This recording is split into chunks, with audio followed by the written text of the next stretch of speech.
O sistema nervoso é constituído pelo cérebro, espinal medula e nervos periféricos. Em termos gerais, o cérebro é constituído pelo tronco cerebral, diencéfalo, hemisférios cerebrais e cerebelo.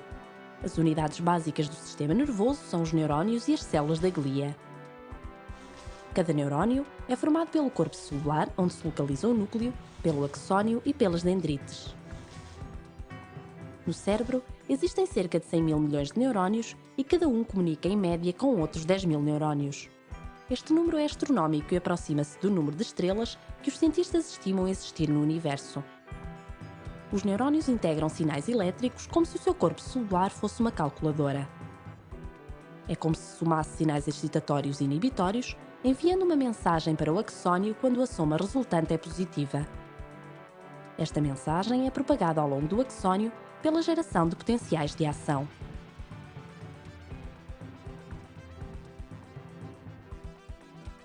Mas afinal, o que é um potencial de ação? Vamos voltar um pouco atrás, até junto do corpo celular, para compreender a natureza deste impulso nervoso. Em situação de repouso, o neurónio possui um gradiente eletroquímico dinâmico através da sua membrana plasmática. Este gradiente é conferido pela diferença na concentração de diversos íons dentro e fora da célula e pela carga negativa das inúmeras proteínas que existem no seu interior. Apesar de outros íons influenciarem o potencial transmembranar, vamos dar particular atenção aos cationes potássio e sódio. Em repouso existe uma maior concentração de íons potássio no interior da célula relativamente ao exterior.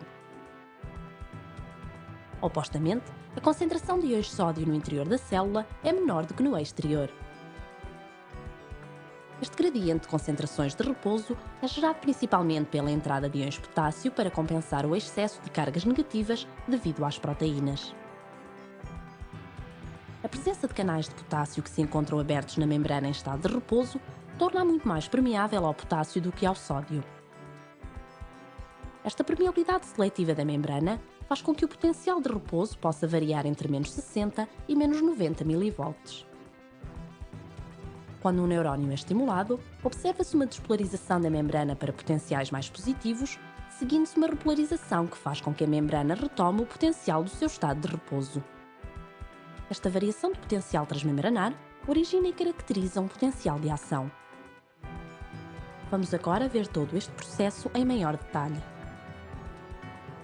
No início de um potencial de ação, ocorre a abertura de um grande número de canais de sódio sensíveis à voltagem. Isto permite uma súbita entrada de sódio, causando uma rápida despolarização localizada da membrana plasmática, o que por sua vez faz com que mais canais de sódio abram. À medida que a membrana despolariza, registra-se também a abertura progressiva de alguns canais de potássio sensíveis à voltagem. Em poucos milissegundos, o potencial de membrana pode atingir mais 30 mV. Nesta altura, os canais de sódio sensíveis à voltagem começam a fechar, observando-se a abertura de um número maior de canais de potássio sensíveis à voltagem. Isto faz com que os íons potássio fluam para o exterior celular, provocando a repolarização da membrana. Este rápido fluxo de potássio causa hiperpolarização, aproximando o potencial de membrana do potencial de equilíbrio do potássio. No decurso desta repolarização, os canais de potássio sensíveis à voltagem fecham. O gradiente iónico é restabelecido em grande parte devido à ação da sódio-potássio ATPase, cuja atividade foi variando no decurso do potencial de ação.